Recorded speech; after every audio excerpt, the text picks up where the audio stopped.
Hello, everybody. This is Tate with Backyard Farming Supply and Academy, and we are back for another nerd session.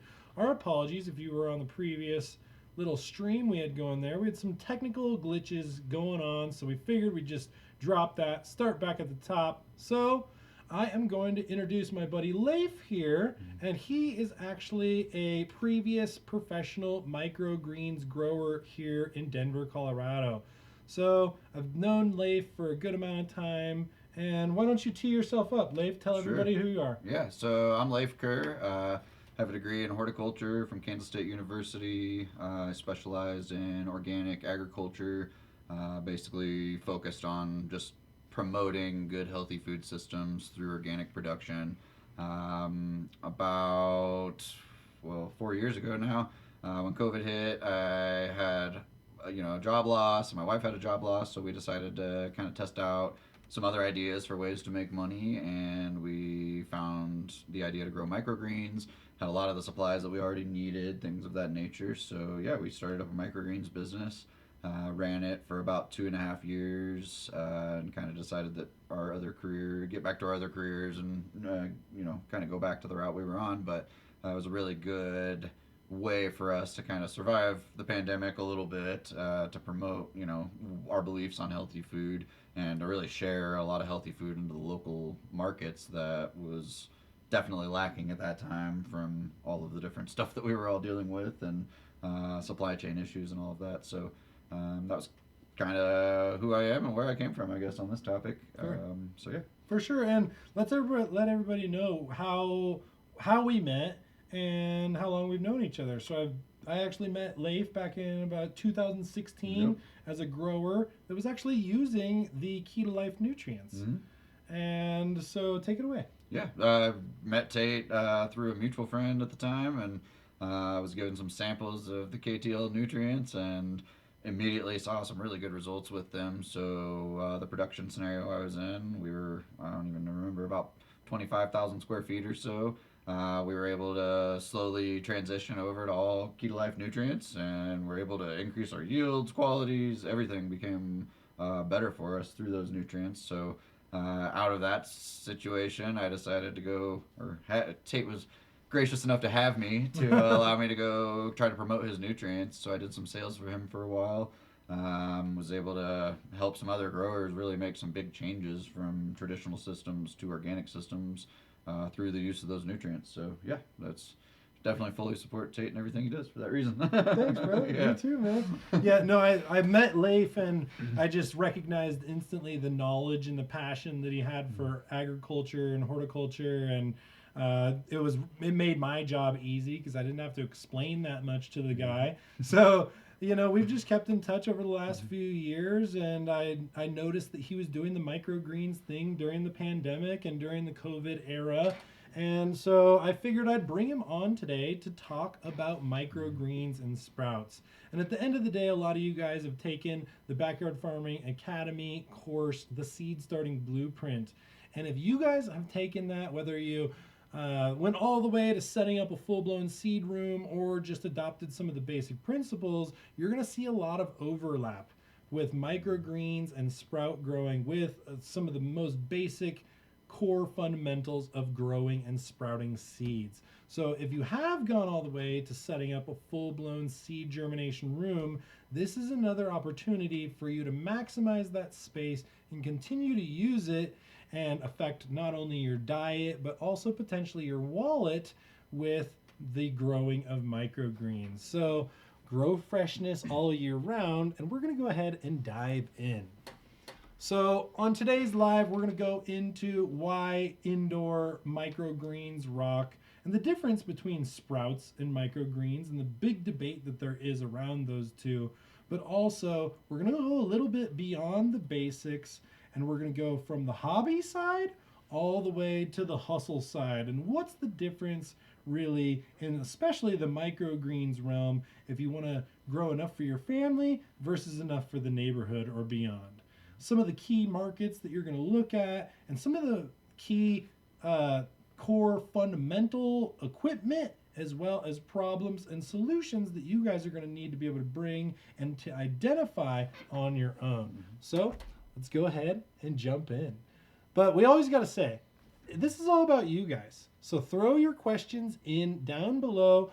We're all about everybody's difference of opinion, diet, preferences, budget, and everything else. So we're here to bring this to everybody in a good format that is kind of a one size fits all while approaching and giving multiple solutions that work for everybody. So always throw your comments down below. We'll come back and answer them, whether they're on the socials or the YouTube.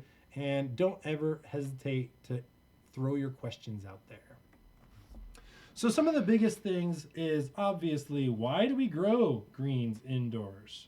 Well, for me, it's obviously always and forever about knowing what's in and on your food, and also being able to create memories with your family to be able to take feeding your kid from a day to something that they can do for the rest of their life. Now, obviously, the other benefits are that we can grow freshness all year round here in Colorado. Last week it was brutal. We were down like way below 0 degrees, even into minus 10 and 20 degrees, and it was really cold. Well, there's definitely nothing growing outside at that point in time. So this is an opportunity, whether it's on our countertop in our kitchen or a whole seedling germination space or in our basement, we can really bring a 365 diet to our family. Also, it's extremely good on the square footage. It's an amazing crop to grow for space-saving solutions. It's also extremely convenient, and you can have a lot of control over your microgreens production. Even if something goes bad, it's pretty quick and easy to reset to allow us to continue on that journey. So with these couple things, what did you see, Leif? We definitely saw a benefit from being able to grow year round, especially as a commercial producer. Any type of vegetable crop in a temperate climate is going to be difficult for you to produce. So with greens, with the microgreens, we were able to produce them at full capacity year round. There was no lull in season for us. We had a few learning curves to learn, how different seasons change your immediate environment through the growing process, but ultimately everything could be done year round without any major changes. Definitely the space saving solution is huge in this game, because just in a small square footage you can produce a lot of greens. You can produce more than your family could ever eat in very small space. So our total production scenario was about 300 square feet, and that included our harvesting area, our storage area, and then just some extra floor space, honestly, that we didn't utilize. So we were producing at a commercial ability in a 300 square foot space. So if you had an extra bedroom, you could honestly set up, a small commercial production scenario. The convenience and control is always great, whether you're doing sprouts that are ready in a couple of days or microgreens that are ready in a week or two. You have the ability to have your food really fresh. You can, eat it straight off of the tray, essentially. So when you grow them, they're ready when you're ready for them. And it doesn't take as much planning as, a full vegetable crop. So it's a little more convenient in that way. And like you said, you can put it anywhere. You can put it on your kitchen counter or in your bedroom. It doesn't matter where you grow them. For sure. And I'm really sorry to get a little distracted, but we have a little bit of feedback coming in saying that our live keeps looping a few sentences over and over, and that the connection is not very good. We apologize, but hey, we've got this on recording, so we're just going to keep rocking and rolling. And if the live isn't good, go back and check for the YouTube video. My apologies, Leif. All good. Continue. No, that's pretty much all I had. You're at a good spot. Cool. Awesome. So yeah, the convenience and control, the space savings, and the freshness year round are some of the key fundamentals for growing microgreens. Now, microgreens versus sprouts. A lot of people think it's the same thing.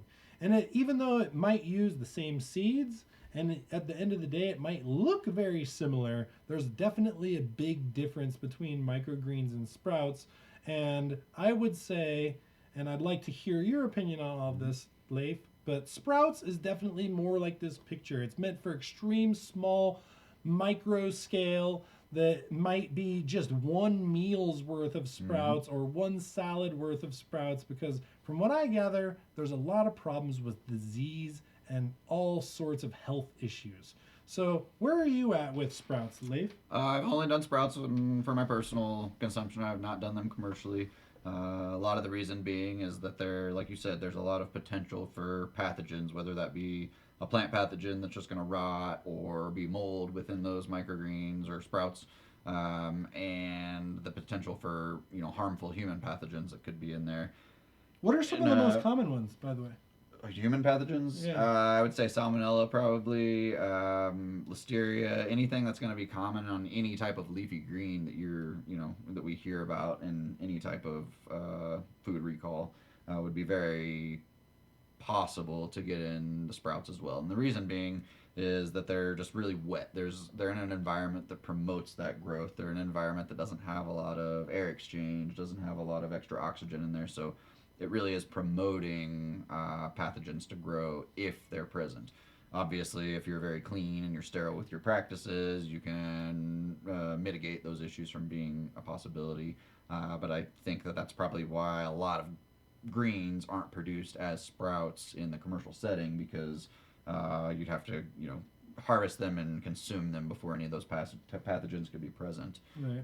So I think that that's kind of why the sprout market isn't as popular as the greens market overall, especially in our national food system. Right. Especially when we think about things like logistics, where we got to get crops from point A to point B, and considering that these sprouts are often a 2, 3, 4 day type of life cycle, but it takes 10 to 20 days to get the sprout to the actual marketplace, or especially in a big box store.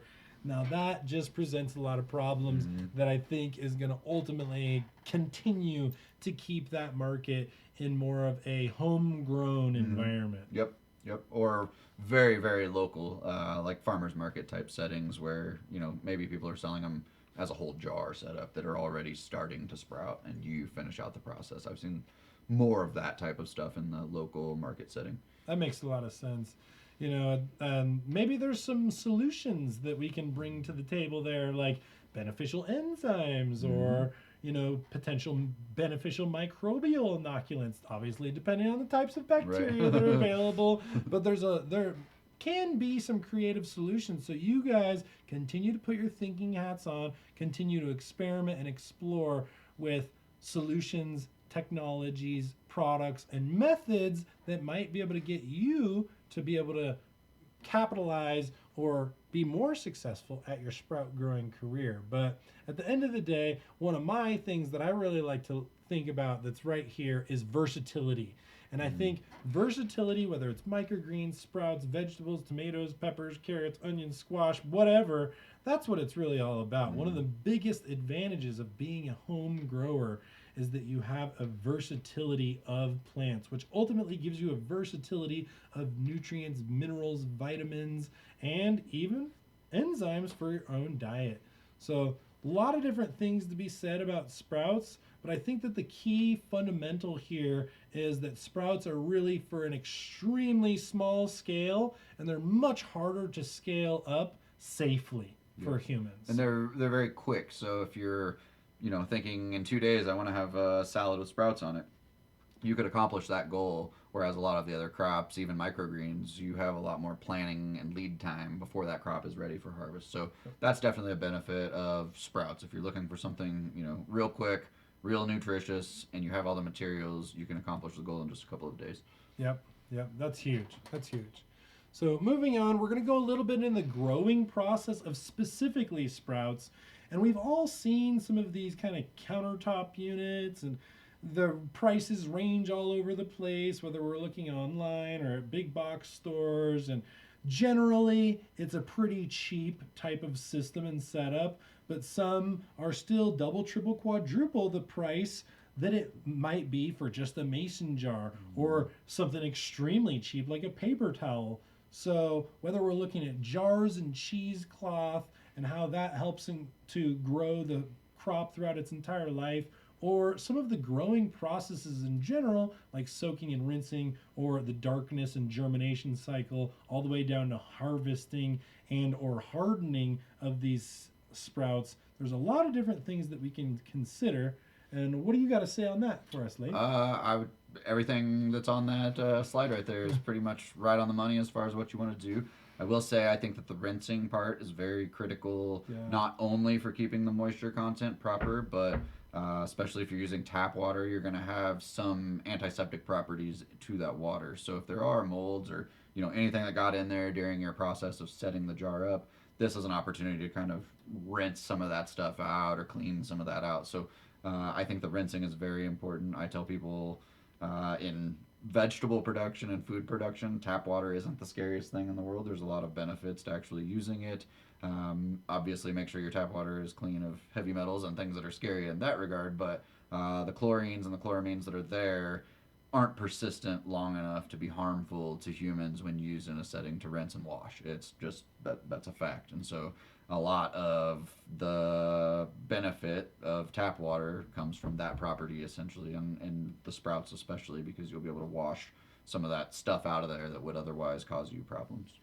Yeah, and once again, this all does depend on your water quality. Obviously, if you're on a well and you have some type of bacteria blooming, or if you're on, in a downtown suburban area with much higher levels of chlorine or fluoride or chloramine, like there's no one shoe fits all when it comes to water quality and water ingredients. But I think that at the end of the day, what Leif is really talking about, that we've preached a lot in the Backyard Farming Academy, is removing your water from the wrapper in essence, and allowing your water to be a sterilization point for these microgreens, to make sure that you're not spreading and growing any more bad bacteria or bad fungi or viroid. And really, at the end of the day, that's why all that stuff is in our water, because the plumbing and piping systems of cities and neighborhoods is usually 10, 20, 30, 50 years old. And a lot of times there's bioaccumulation in those water systems, and that's exactly why they add these chemicals, to make sure that we as humans, and in this case as sprouts and plants, aren't keeping bad bacteria. So it's really, really important for us to think about. But we're going to be nerding out soon in a future podcast all about water, and we're going to take this small convo and we're going to turn it into the massive topic that it is. So stay tuned for the future for water and water quality. But at the end of the day, if you were a sprout grower, what would be your number one recommended growing application for the standard household? Typical mason jar? Yeah, I would say any type of wide mouth mason jar would be your best bet. You could scale down to a pint-sized jar if you wanted, or you could scale up to a half-gallon jar and have a wide variety of production potential depending on your family size. So yeah, I would say mason jar would be the most applicable and easy for anybody to achieve. You could use a paper towel, you could use cheesecloth, anything to cover it on the top, and you should be good to go. Perfect. So yeah, you don't want to have 100% humidity, but you want to have high humidity. That's really, really important. When we come as close as we can, 100% humidity, that's where these problems that Leif is talking about is going to be a lot more expressive. Bad bacterias and other things, once the oxygen level starts to diminish inside of the mason jar because the plant is breathing and exudating CO2 and O2, now we're going to be eliminating some of the oxygen potential for the aerobic bacteria. That's when we really start hosting anaerobic bacteria. But once again, giant topic. We'll go further into that in the future. And I think that one of the coolest things about microgreens, and actually right above Leif's head, this is actually what my daughter has been doing this year. She's got a small microgreens terrarium. That's cool. And it's just really small, and they put other fun things in there, and it's more about, they don't even really get eaten most of the time. Yeah. It's more of a just an activity and something fun to do. And I think that that's something really amazing when it comes down to sprouts and growing in general, but sprouts and microgreens can be a fun family event. And it can really also help you to develop more understanding of the seeds that you've got in your collection, which ones you should be using for microgreens and which ones you shouldn't. And the sooner that we program our kiddos with this knowledge, the better we're preparing them for the rest of their life. So what have you seen in some of the fun family side, whether it was at the farmers market or from some of your customers? I would say the biggest thing that we hear from people, a lot of our customers buy microgreens from us, but still grow their own on just a really small scale to just understand the process and get a feel for it. But we constantly hear from children that they just thought it was really cool. It's a really fast process. They don't get bored with it. It's something that they get to see from start to finish in just a handful of days. They don't forget about it. They really remember it, and it's really cool for those kids to start putting together like, oh, this is broccoli.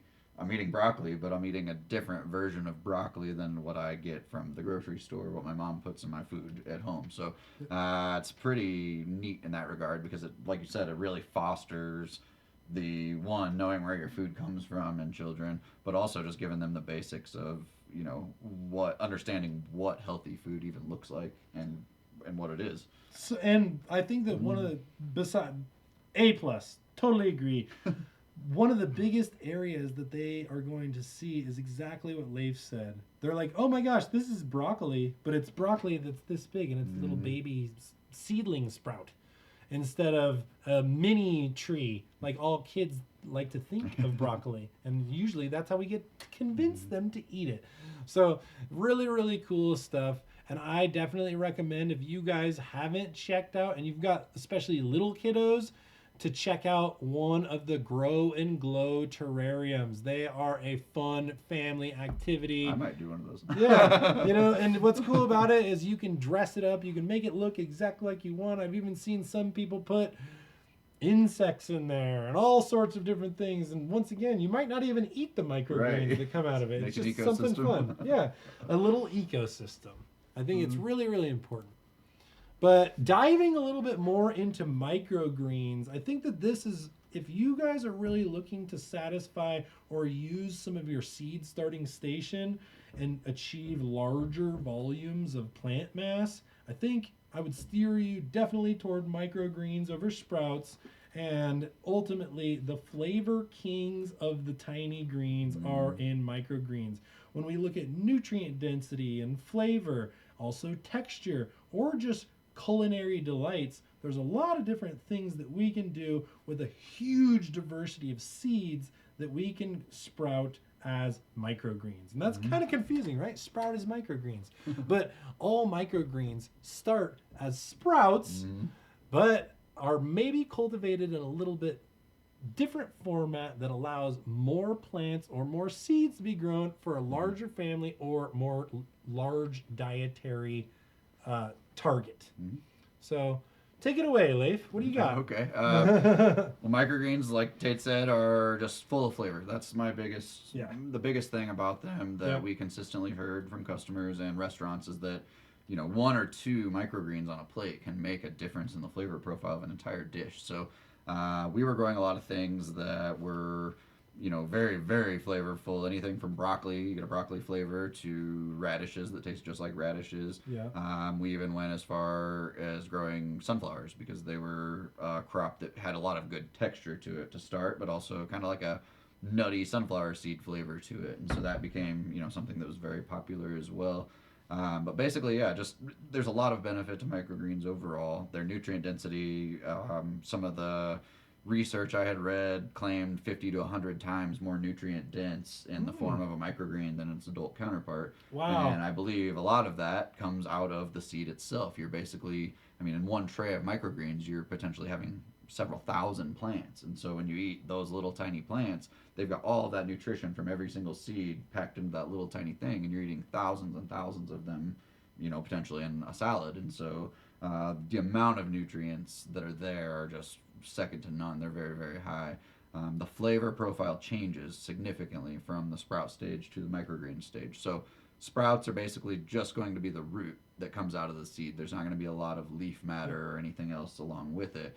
So you get just a more of a bland plant flavor comparatively to once you get to the microgreen stage. Once the microgreen stage hits, The seed, the root has opened up its cotyledons, its first set of leaves, and sometimes, depending on the crop, you let it grow to its second set of true leaves, and so you're getting a whole different. What's the typical timeline on that? Obviously, it varies. But. Yeah, so comfortable timeline. Some crops could be ready in as short as 8 days from seed. Others, like the sunflowers, for example, they would take 10 to 12 days. And then anytime we got into the herbs, they were quite a bit slower. Basil would take around 21 days. They're just not as fast at going as some of the brassicas and some of the other crops that we were growing. Peas were really fast, and you can recut peas. That's one that a lot of people like to grow at home for that reason, because the tendrils will grow up. You can harvest them at a few inches tall, and eat them and let them regrow from a different shoot. So a lot of times you can get 2 or 3 harvests out of those before they start to go bad in the tray. But ultimately, yeah, just the versatility of microgreens is very, very wide. You can use them on any type of food. We were selling to restaurants that were using them from anything from pizza to a garnish on top of pasta, to whole salads of their own. We tried them in about 100 different ways and never found one way that they weren't good. Obviously, you have to cater to the certain textures and things that you're looking for in a dish, but as long as you were thoughtful in that, it seemed like everything turned out really well. So, and they're really good by themselves. You don't even have to necessarily eat them. What was your favorite? In your opinion, for your palate, what was your favorite microgreen? We had a blend of microgreens that we called our super salad, zesty super salad. It was a blend of about 7 to 10 things: broccoli, kohlrabi, cabbage, arugula. I don't even remember what, mustard. A lot of different variety of things that had some bit of a unique flavor to them. So basically, the overall taste of the salad was like a sweet, spicy broccoli. Was kind of what the flavor you got. So we would make that into a salad with some apples and some balsamic vinaigrette. Hands down, my favorite way to eat it. I could eat a bowl this big, no problem. Nice. My second favorite, just something to snack on, would be the sunflowers. They're really thick and crunchy, and they're just a few of them is enough for a whole mouthful of like a little bite-sized snack every time. So we even tried, dipping them in chocolate and stuff like that to make like little dessert treats. And they're just those are my 2 favorites, hands down. Nice. Super, super good. Yeah, I'm actually pretty curious to pop off a big variety of microgreens this year. I've not really cultivated microgreens beyond just the sprouts aspect. That was mainly where I stopped. Most of the time my seedling growth experiments were 80 different types of tomato and 80 different types of pepper and blah blah blah blah blah that were full term plants. So it's really nice to have Leif here today. I really appreciate it, brother. And I definitely think that there's a lot to offer, especially when we look at what Leif said. 50x the nutrient density from a seedling microgreen versus a full-term crop. That's pretty amazing, especially considering the time, space, money, and overall quickness to go from nothing to diet is absolutely amazing. Totally. So cool. So one of the biggest things that we always like to talk about here is myth busting. Mm-hmm. Every time we've got a podcast, we've got myth busting sessions, and a lot of things. One of my biggest things that I have always had questions about with microgreens, a lot of people said, "Hey, where are the microgreen seeds?" And I'm like, well, it's not really that there's a specific microgreen. Now, there are some that are a lot better for you than others. And like we've got here, what a lot of people don't think about what Leif said, broccoli microgreen seeds or radish microgreen seeds or even potentially peas. A lot of times we think of microgreens being the most common feedback that I've got is basil. Yeah. That they're all basil and it's all specific types of basil, and that's the only type of thing that you can grow in a microgreens format, and that couldn't be further from the truth. Mm-hmm. So what do you got to say for some myths that can be busted in the microgreens realm? First and foremost would be that you can't use a certain seed to grow microgreens. All seed is fine. If you have a broccoli seed, it doesn't matter what variety it is. It doesn't matter what cultivars you're dealing with. All of them will produce something that's an edible microgreen. The difference is that you will see between varieties. Some of these companies that are specializing in microgreen seeds, they're picking varieties that germinate very consistently. They're picking varieties that don't have a lot of damping off that happens within the seed in an overly wet environment, because sometimes we're creating, an environment that isn't totally optimal for these things. And so, if there's bad genetics within those seeds, they could potentially lead you down a road to where you might be more susceptible to a pathogen. But in 99% of the scenarios that I've dealt with and seeds that I've tried, there's not a lot of variation in that. As long as you have a decent system set up in place, it's going to work pretty much across the board for any seeds you're getting. So one thing that people can do is recycle seeds. If you have, a seed pack of something that you bought last year and it didn't do so well in your garden as a full-term crop, you could recycle those seeds and make them microgreens and eat them as a salad instead. I use broccoli a lot as an example because that's one of our prime crops that we were growing. It had some of the best flavor, and it was one of the most consistently growable crops in pretty much any type of scenario that we tried it in. So it was kind of our test crop on a regular basis for that reason. And broccoli is a perfect example to use because a lot of times, like me, I've bought a bunch of different types of broccoli. I've tried to grow them outdoors here in Colorado. Really, really difficult. Now, if you're in California or Texas or one of these other environments that you're not sitting in the middle of January and February at minus 10, minus 20 degrees, that will even kill broccoli. Mm-hmm. As resilient as broccoli is, as it is, and also as much as it loves cold weather, once you're down into minus 10, minus 20, crops just die. It is what it is. So a lot of people here in Colorado buy broccoli seeds, try to grow some of it, and then fail miserably. Yep. And now they're sitting on all this seed. So microgreens is a great way to repurpose those seeds. So it's not something that just goes into the trash where you're throwing away your money, and you actually get to experience some of that flavor, some of those nutrients, potentially at even 50x. Oh, yeah. That's awesome. I actually did not know that. Yep. That's really cool. And so what was another myth that you saw in the microgreens realm?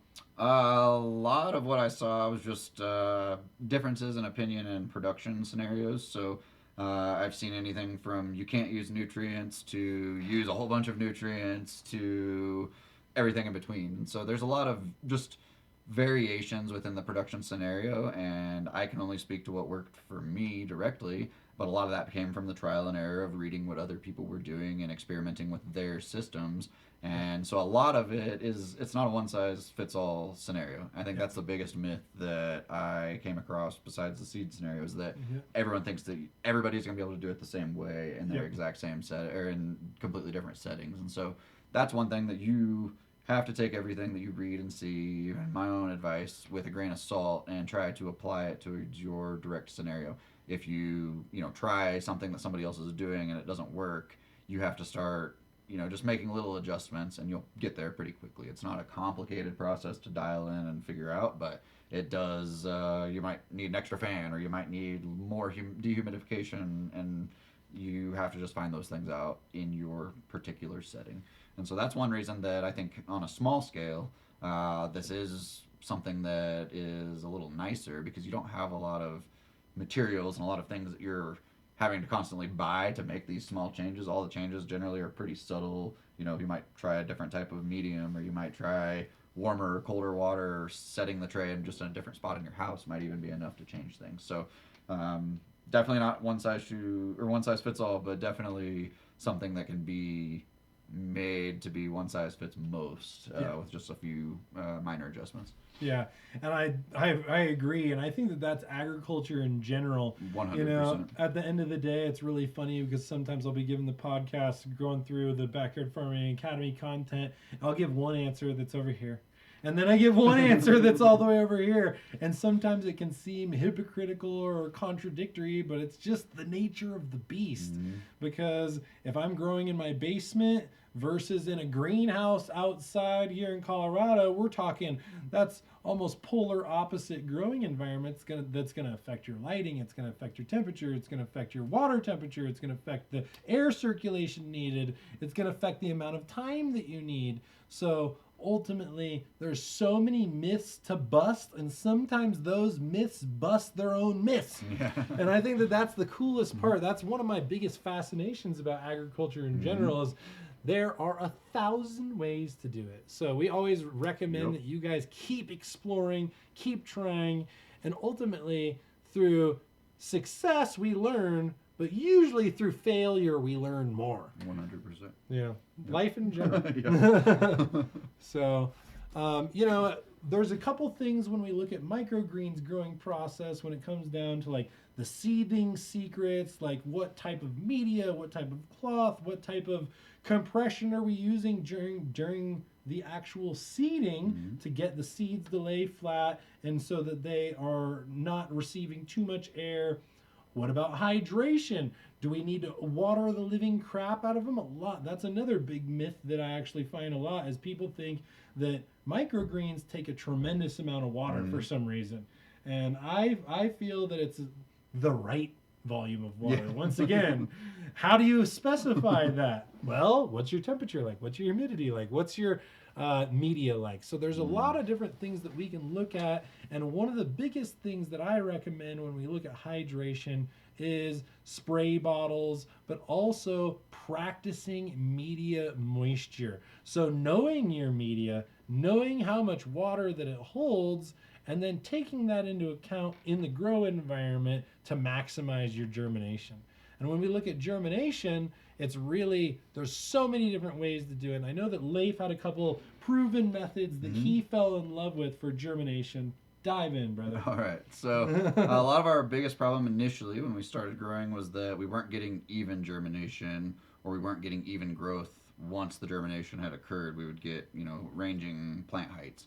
And so over time, we started experimenting with a variety of stacking methods, so to speak. So most of our production was done in standard 1020 nursery tray. Yep.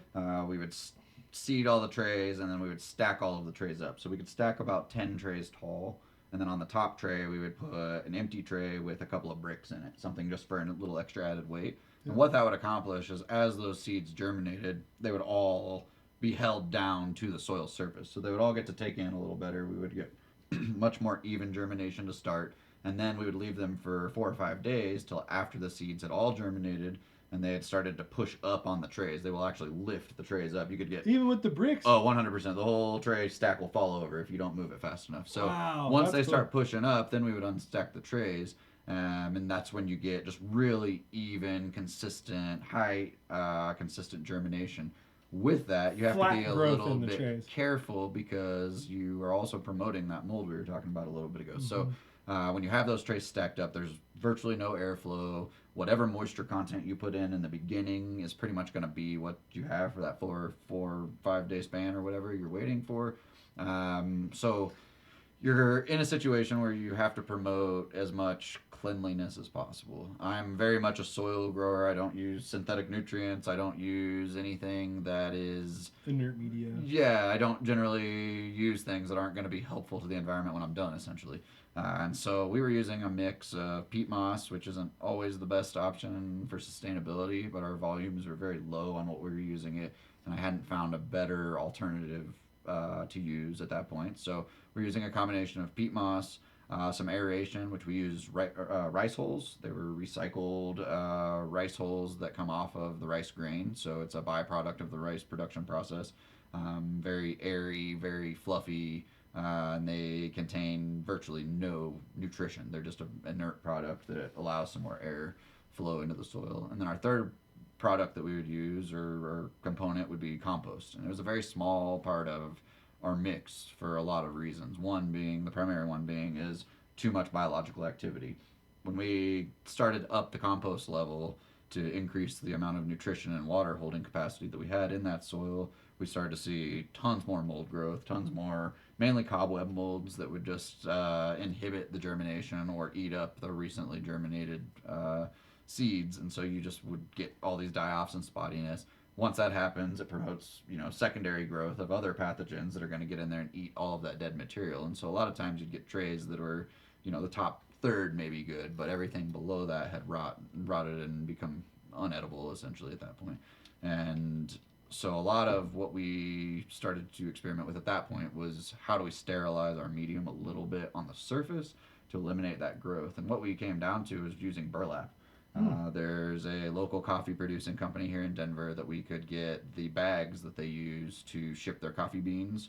For free, probably. Yeah, they just throw them out. They're all just waste. And so we would go collect those, and we would use just a fabric cutter and cut everything down to size so that we could fit it on top of the trays. Then we would set it on top of the trays. I would mist it with hydrogen peroxide, just a 3% solution, just whatever comes in the bottle from the store. Mist it down just a little bit to pre-wet it, but also to kind of sterilize anything that may have been on those coffee bags from the shipping process, any pathogens that were there. And then we would actually seed directly on top of the burlap. And then once the seeds were laid down, we would spray more hydrogen peroxide just on top of the seeds just to give them a couple of different benefits. One would be to sterilize the seed surface. We would have basically no bacteria living on that seed surface at that time. Also seemed to help, especially with our bigger seeds, with scarification factor. So we were getting a little bit of an oxidation on the soil or on the seed coat surface that would allow it to sprout more rapidly, more consistently, and more healthily. And so those were the game changers. Those were the biggest things for us that allowed us to consistently produce just really, really high quality crops. Would the moisture stay there too a little bit from the H2O2 spray? So yeah, I would always moisture or get the soil up to the moisture content that I was looking for. Usually just lightly moist. It wasn't wet by any means. It was just definitely plenty of air in the mix. And then the burlap. Part of the reason we would pre-mist the burlap with the hydrogen peroxide would be to wet that surface, and it would not suck a lot of the moisture out of the soil that way. Right. And then once you get it to the stacking process, we didn't have to add any more moisture content to it until we downstacked all of the trays. So usually about the 5 or 6 day mark. And then from that point, it depends on your tray depth and your soil and all of that, but we could go anywhere from watering every single day to every 2 to 3 days, depending on what we were producing in. Ultimately, our end production scenario ended up with very shallow trays. They were only about 3/4 of an inch thick.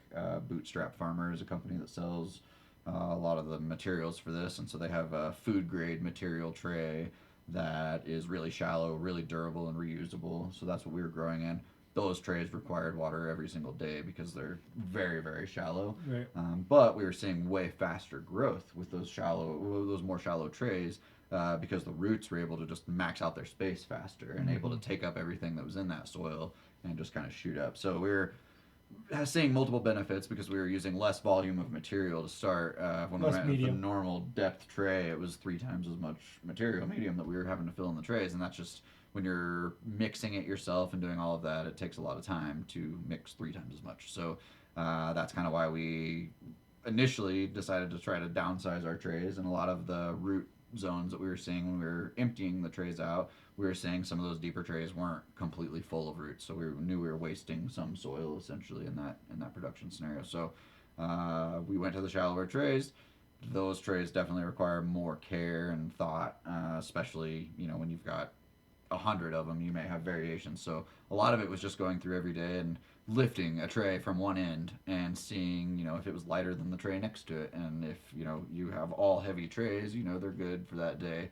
If they're starting to get, lighter and lighter, you're going to need to water them for sure. The microgreens will show you very quickly if they don't have enough water. They'll, droop down really hard. They'll all go limp. Most of the time, if it hasn't been too long, you can water them really quickly and they'll sprout back up or pop back up. When that happens, you have to be careful of anything that didn't survive that's going to cause potential mold and mildew inside your tray down in the plants.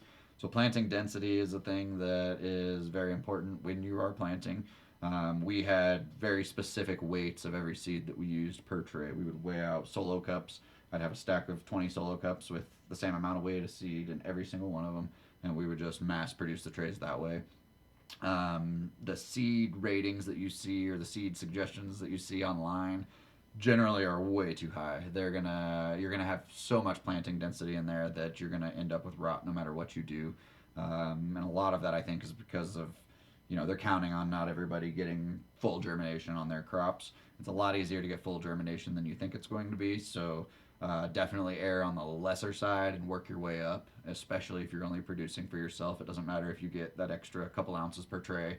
If you have to throw the whole tray away, you're getting nothing out of it anyways. So that would be the main things as far as the planting and the germination process that I would say were key.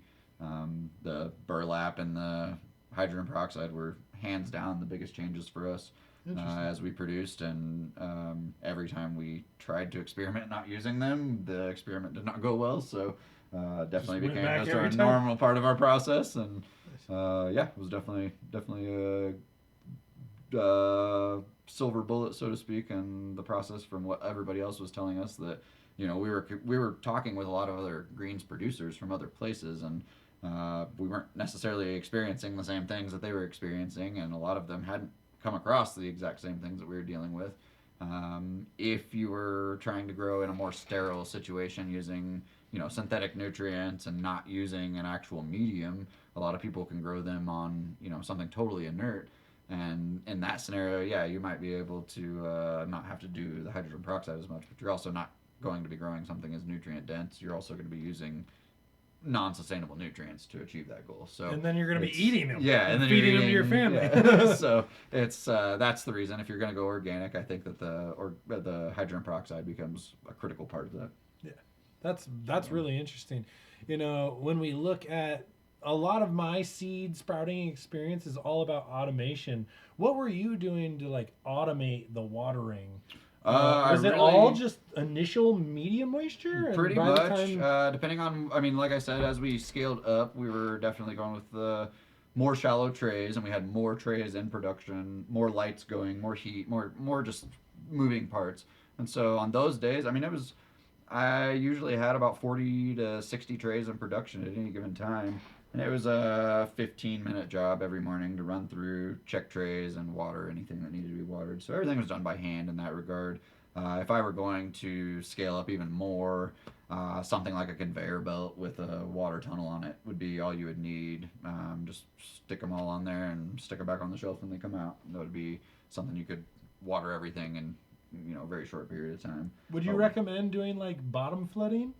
So we did a combination of things. Once the plants get really rooted in, you can lift the soil up and water from underneath. It's really critical that you don't let the soil dry out too much and let it become hydrophobic. When that happens, then you just have a big floating tray of microgreens. They don't actually soak in. Most of the time, we were doing kind of a flood across the top of the soil, so we would lift the tray up to about a 45-degree angle, pour all the water in at one end, and let it run all the way down across the tray, and whatever didn't soak in would go off the other side.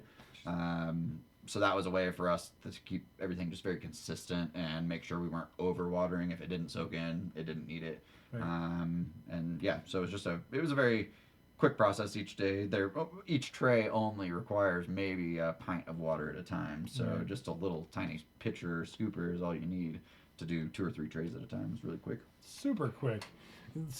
It's pretty easy, I think at the end of the day, that's really what microgreens is all about: is small space, fast life cycle, maximum nutrient density, and not a whole ton of time out of your life to be able to make it happen. No, really not. Very quick process. Unless you're doing it, lots of trays at a time. 1 or 2 trays isn't going to take you more than 10 or 15 minutes worth of time for your probably whole week to get something out of that. So that's worth it. At the end of the day, that's harvesting a reward right there. 100%. Yeah. It's definitely. You don't get to the point with microgreens that you're saying, "Oh man, I'm burned out with this." It's over and done with so fast that if you are burned out with a couple of rounds of it, you just take a break for a week, and then when you're craving them again, come grow some more. It's not something you have to dedicate months and months at any given time to be able to accomplish. And what was your typical targeted height of microgreen? Really? Obviously, it depends on the species. For sure. Most of the goal was to get them to where they had just gotten past their cotyledon stage. So when we were getting to where we were just starting to see the first true leaves coming out, that would be a good point for us to harvest. Of course, you have some flexibility if you we couldn't always target our market harvests perfectly. So some days, if a tray would grow a little bit faster, we would have to harvest it at 12 days rather than 13 days or something like that because of the speed of growth. So in those situations, I would say we were looking at a little bit more height. So on most of our crops, like any brassica, mustard, or any of our herbs, we were generally harvesting at about an inch to an inch and a half tall.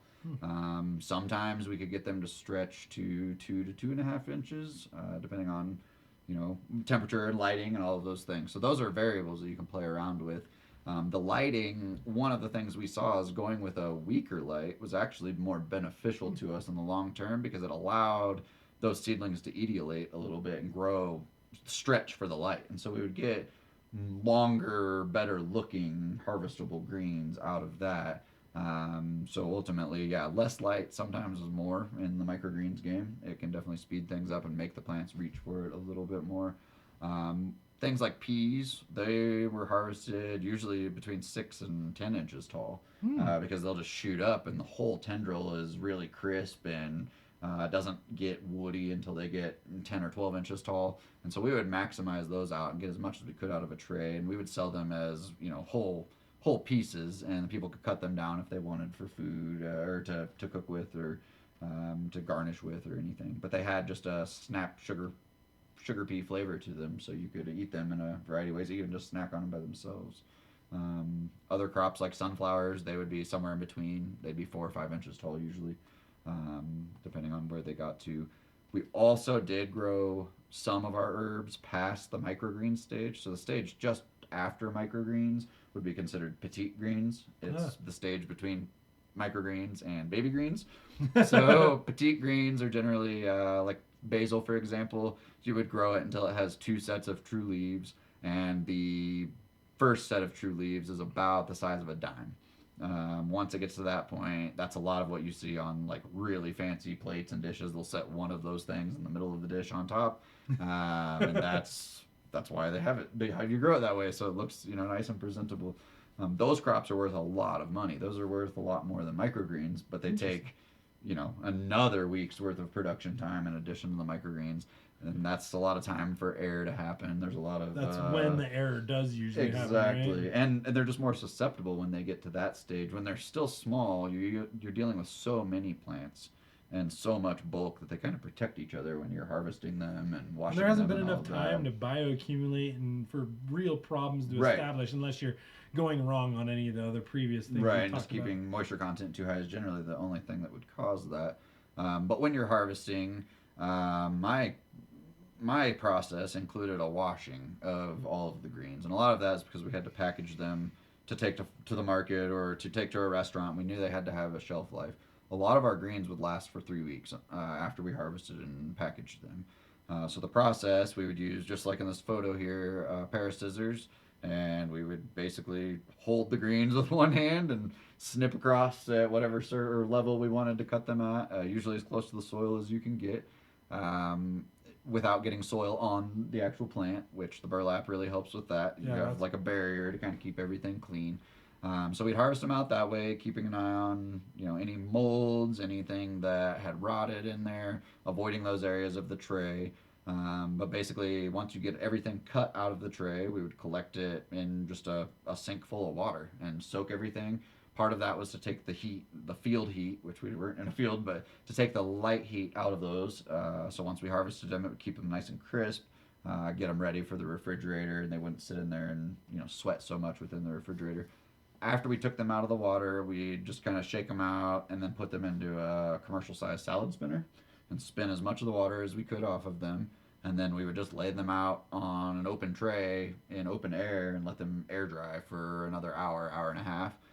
So there's kind of in that type of setting, it's very critical that you get the moisture content correct, because if you leave them too wet, they're going to spoil really fast. If you dry them out too much, they're going to just go limp and be bad really fast. So there's not like a set rule on that, except for go with what you're experiencing is working for you. I will say when you're putting them into a package, it's a good idea to include some sort of paper towel something that's going to absorb any type of condensation within that package.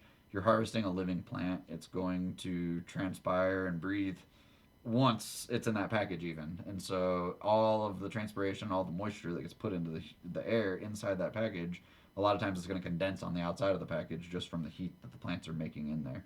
And so you want to have something at the bottom of the package to collect that and kind of keep it in more of a reservoir than just open water sitting inside the package. The only plant or the only greens that we didn't regularly wash would have been the peas. The peas, they sometimes didn't seem to like the washing. They also didn't seem to need it. Their shelf life was equally as long with or without. So we didn't really see a benefit in washing them there.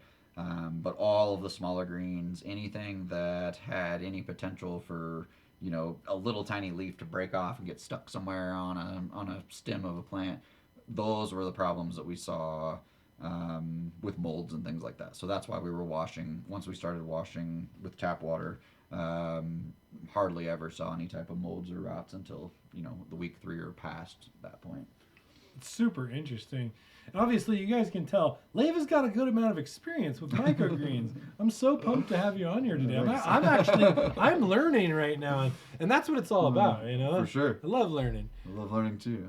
So, you know, that brings us to the big debate. And at the end of the day, a sprout is mostly root mass, and a microgreen is mostly plant mass. So, which one's better for you? Which one's better from a dietary standpoint? Which one's better from growth speed, texture and flavor, nutrition, and then also versatility? And I think versatility is kind of a wash. I think we can get the same versatility across both. I think that ultimately, from what Leif has said, I think that the nutrient powerhouse category definitely goes to microgreens over sprouts, for sure. I think so too, and I think the reason being is you're going to get a little bit of the nutrition out of the soil in that microgreen. When you're dealing with sprouts, there's no added nutrition there generally, unless you're adding some sort of synthetic nutrient to the jar. But yeah, boo. But the nutritional content of the sprout, all you're getting is what's in that seed. With the microgreens, you're getting everything that's in the seed, plus maybe just a little bit more out of the compost that's there, or whatever nutritional benefit that you're adding. The microgreens don't need a lot of added nutrition. They'll still grow a perfectly great microgreen in totally inert soil with no nutrients added to it. But you will get just a little bit better growth. You'll get a little bit more robust growth. You'll get a little bit more nutritional profile out of that. I guess the sprouts, they're going to have definitely, I think, more of a balanced amino acid profile. They're going to have a few other nutrients that you're not going to get with the microgreens, so to speak. But with the microgreens, you're going to get a whole other set of nutrients that weren't present. Those amino acids that you were going to eat in the sprout form have been used by the plant to produce other better things for you. So there's, you know, your health benefit is not going to be exactly the same, but it will be very similar between the two. Once those microgreens produce some chlorophyll, there's some other added benefits there because the plant's doing different types of work than it was just in the rooting form. That's awesome. And before we move to the next slide, I actually want to do a little bit of an opinionated poll here between the two of us. And first off, so when we look at growth speed, I would say that sprouts is going to win. Are you going to agree? Oh, 100%. Yeah, because it's just so much faster. It's a 2 to 4 day thing versus a 6 to 15 day thing, depending on if we're going all the way to petite greens, right? So I would say sprouts wins in the growth speed category. When it comes to texture and flavor, I would say that microgreens are going to win in that category. I would agree also, Yep. Okay. So obviously, because of everything that Leif just said, the more nutrients, the more time for the plant to express itself. It's got more of its actual texture, just as like we were saying here. Obviously, that's going to win. So when we come down to the nutritional powerhouse, as Leif just said, we're seeing a difference of nutrient profiles. The sprouts being heavier in amino acids and other precursor to real plant growth nutrients versus the microgreens taking up some of the soil and actually displaying more of the nutrient characteristics of the actual plant variety or species. Which one would you say here? I'm kind of at a toss, to be honest. I'm going to say the microgreens are going to be more of a nutritional powerhouse. I would think overall, yes. If we want to get onto time invested versus nutrition, I would say maybe that the Sprouts could win in that department because I don't know that the microgreens have twice as much or three times as much nutrition as the Sprouts. So maybe if you're looking for a quick bang for your buck, the Sprouts would be the way to go. But overall, I think microgreens would offer a more diverse nutritional profile. Cool. So we're going to call that a tie. Yeah, even. Let's call it a tie. I agree with that. And then when it comes down to versatility, I think we're at a tie again. For sure. Right? I think so, yeah. Yeah, so ultimately, at the end of the day, guys, the most exciting part about this is the winner is you. And the reason that the winner is you, because you've taken the first step to really bring plants into your life, into your diet, into an educational and exciting memory building format for you and your family. There is no right or wrong answer here. There is no one size fits all. Choose the greens that fit your wallet, your timeline, your budget, your lifestyle, your gardening goals, and ultimately maybe even do a little bit of both so that way you can figure out which one you and your individual family members like best, right? 100%, yep. Yeah. Personal preference. That's for sure. Life in general. But further, we want to go beyond some of the basics and we want to look at how you can level up your indoor garden, your grow lights, and beyond. And sometimes it's not even leveling up, as Leif was talking about earlier, with specific to grow lighting with microgreens. Sometimes it might even just be going to the right level so that you save your money, maximize your growth, and get the goal that you're looking for. But ultimately, it's all about extending your growing season, adding nutrients, and creating those memories with your family. Like we said, I don't mean to sound like a broken record, but that's really what it's all about for me, right? There's so many different types of technology and products that can be applied to both of these categories, even as something as simple as Sprouts, where you can get away with doing it in just a paper towel or a mason jar, or you could go all the way crazy space grade and send them to NASA and put them on the International Space Station to see what happens. I don't know. At the end of the day, there's so many different ways that you can ensure the proper goal versus plant for your family. And I think that what we're talking about a little bit here on the slide is lighting a little bit. So do you want to go a little bit more beyond the basics of what you talked about earlier for lighting? And was it LED lighting? Was it T5 lighting? Was it T12 fluorescent lighting? Right. So we tried a variety of things because we had them on hand. Ultimately, we found that the LEDs were the best bang for the buck. We basically just got whatever 4-foot long LED bars that we could find on Amazon at the time. The companies change constantly. I don't really know why, but there's always the same version from a different company available. Isn't that weird? Isn't that weird? That's a whole nother. Yeah. We've got one coming soon on the marketplace. But anyway. So we found those. They were low power. I think the ones that we were using, each bar was only 22 watts. Yep, 18 to 22 is pretty standard. Yep. So we were seeing really good growth. I think the Kelvin rating is really important. We initially started using more of a full spectrum daylight. And we were seeing, good growth, good germination, all of that. But once we went to more of a fall type outdoor lighting scenario, so something more in like the 3000 Kelvin range versus the full sun spectrum for you guys is more about the 5000 Kelvin rating. So it was a little more red light. So the light that we were seeing was definitely more soft on the eyes. It'd be very similar to what you would have in your house as far as your normal light bulb. But that light puts out a little bit more on the red spectrum. And what that does for the plants is it, again, makes them stretch a little bit more. They're generally looking for more light that's in the blue range when they're, in a smaller type setting, because most of the time they're going to germinate, if we think in a natural environment, more in the springtime when the light's starting to become more blue every day. And so a lot of what we were seeing was we could alter the environment a little bit through the light to increase the speed of growth. And that speed of growth wasn't necessarily that they were growing faster, but they were growing towards the light more. So they were stretching out to get to the light.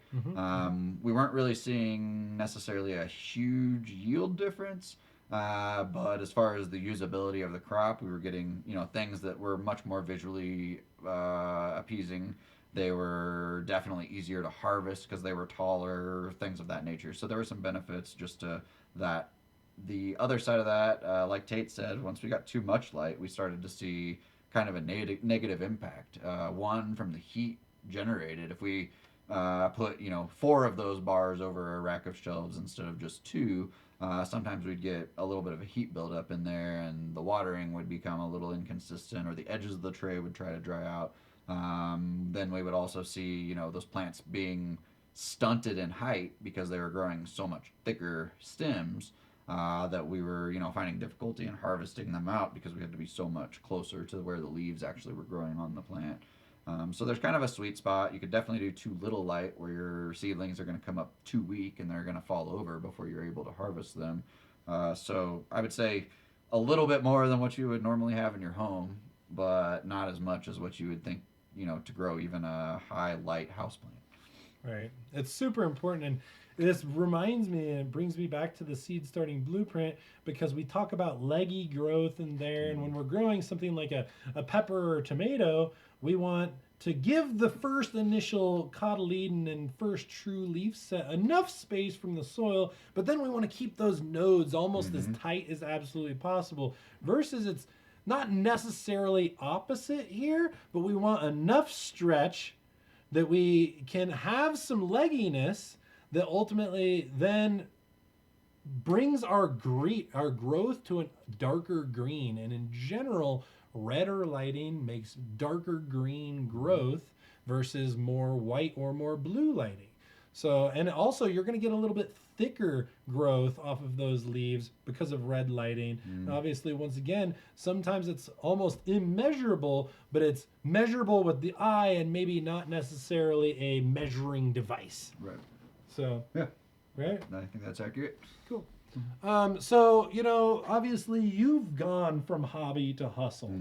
And there's so many different things that we look at, whether it's consumer crave or convenience or flavor and nutrient profile, vitamins, antioxidant content. The potential of home microgreens and sprout business is absolutely huge, and it's something, especially on YouTube and social media, that just seems to be getting more and more popular.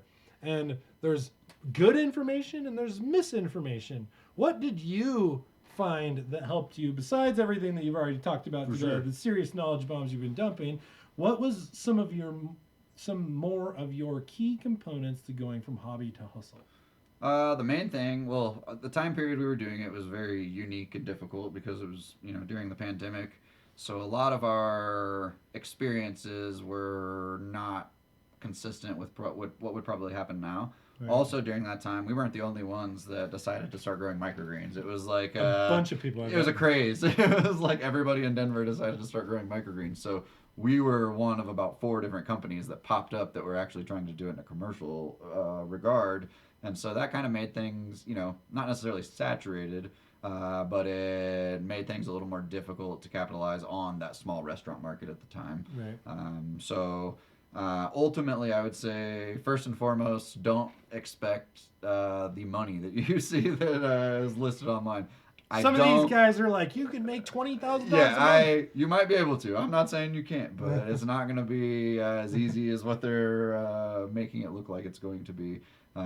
You get into a point where you're having to spend so much time with your advertising and you're dropping off samples to restaurants and just keeping up with that it's almost impossible to produce at the same time. And so you become in this scalability setting where you're going to, we ended up having to actually hire a helper for us once we started getting back to our normal jobs because we weren't able to juggle everything at one time.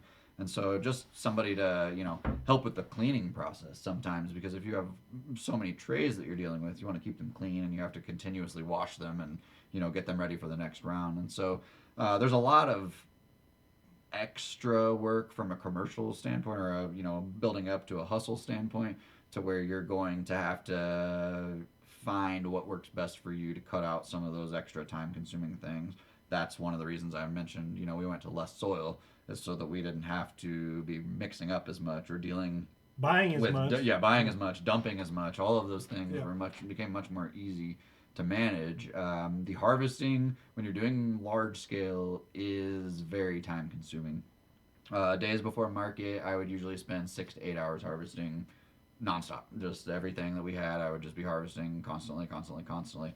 And then the packaging and all of that comes along with that side of things. So And I would there's I would assume too that the spoil rate, like until you got some of those crisping technologies and your washing like set up and your system to harvest and get packaged to go to market, Oh, yeah. was probably also one of the biggest difficulties. Oh yeah, right? we had a lot of hiccups. We ate a lot of microgreens that were going to spoil because we just had to.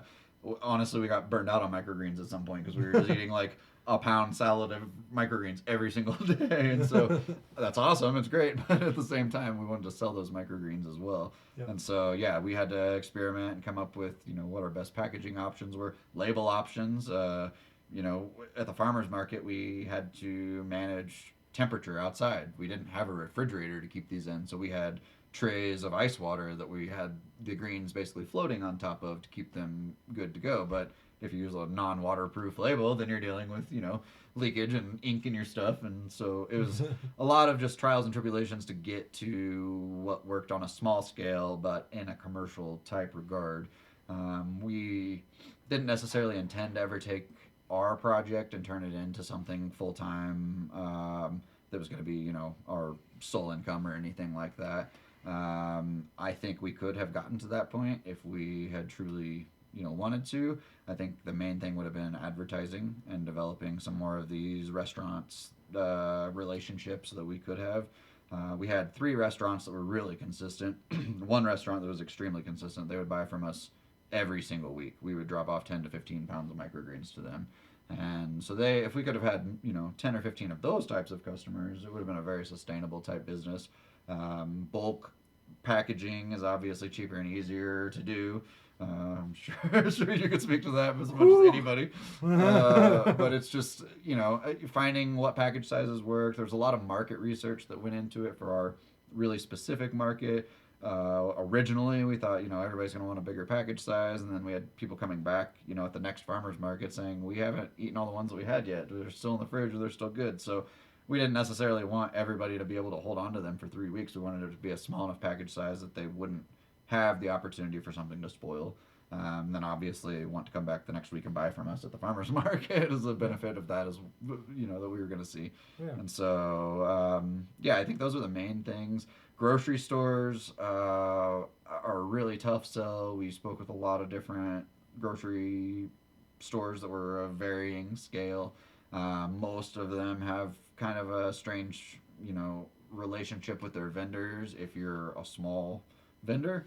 If they're not a grocery store that's specializing in local foods and really fostering a direct farmer to grocery store relationship, we were seeing a lot of our responsibility to come in and stock shelves, our responsibility to come in and pull out wasted product that was going bad, and a lot of these grocery stores had requirements that we would replace some of that stuff for free. Paper scan. So it's like this whole thing of what market do you want to cater to, and so while there is more work in the social aspect of small scale markets like the farmers markets or selling direct to consumer, that's a lot of work and a lot of legwork, but it definitely a lot of time, and it develops but it does develop better relationships for kind of driving the grassroots effort at this. And I mean, as a producer, obviously I want people to buy my microgreens, but when we were at the market and someone would ask us questions on how to make them, how to grow them themselves, obviously we're going to give that knowledge away for free because it's something that is just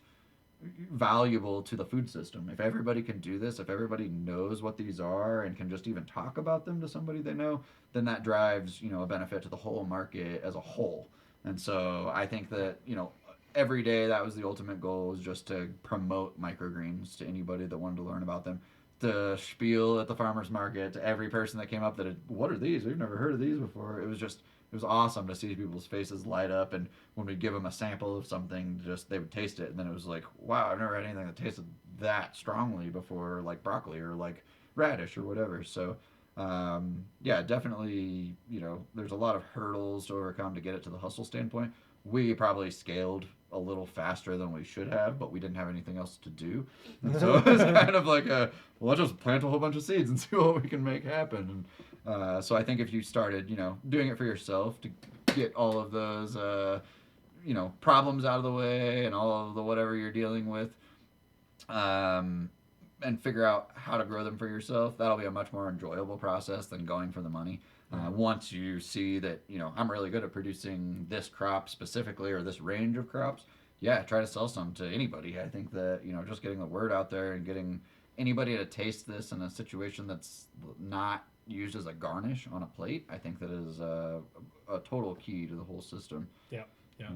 I totally agree with everything you said. At the end of the day, I've always preached it's not about the product. Like making the product sometimes is hard, or sometimes is easy. Now maybe making a folding phone might be a little bit harder, but growing a microgreen itself, probably the easiest part of the whole thing. When it comes down to bringing it to market, figuring out where your profitability is, how much soil you're going to be buying, implementing the system, employing a worker, developing the relationships, building the brand, distribution, packaging, all those things.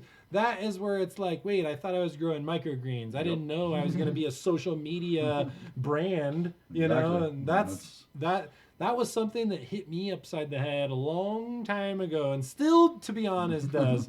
Where I was like, hang on, I thought I was going to grow vegetables and teach people how to grow clean food. Oh, wait, I am now going to have to be going on the weekend to a farmer's market. And instead of having my lazy Saturday or Sunday, yes, it's an amazing experience going out and getting to connect with the public. And I love that stuff. But I think we can all agree and understand sometimes on Saturdays and Sundays, you want to be lazy with your family. Maybe you want to go on a hiking trip. Maybe you've got a snowboarding trip or a camping trip that you want to do. Or maybe your family member has a soccer game or a basketball game or something. And that is really where you got to weigh out if you want to go from hobby to hustle.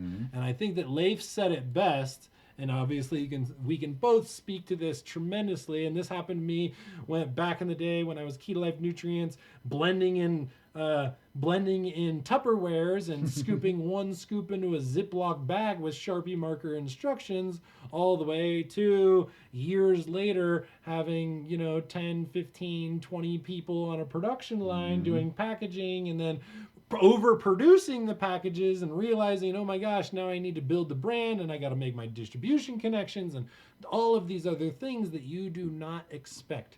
So I think that this slide is really important for life in general, is starting small before you scale up, because a lot of times me and Leif, our passion is numbers and scale and how do we crank out more and maximize production and make it more efficient and save more money during the process.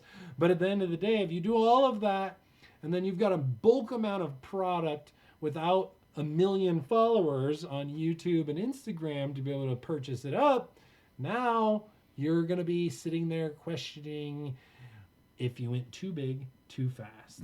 So obviously you spoke a little bit about it, but bringing it back to microgreens, what are some of your recommendations for somebody who's like wanting to go from hobby, or maybe even this can apply to hobby, of like my seedling room? Perfect example. Last year I grew 1,500 seedlings. Wow. I think I planted 400. Yep. So I had over 1,000 extra seedlings. I was like, oh, this is no problem. All my buddies are going to buy them up and blah, blah, blah, blah, blah.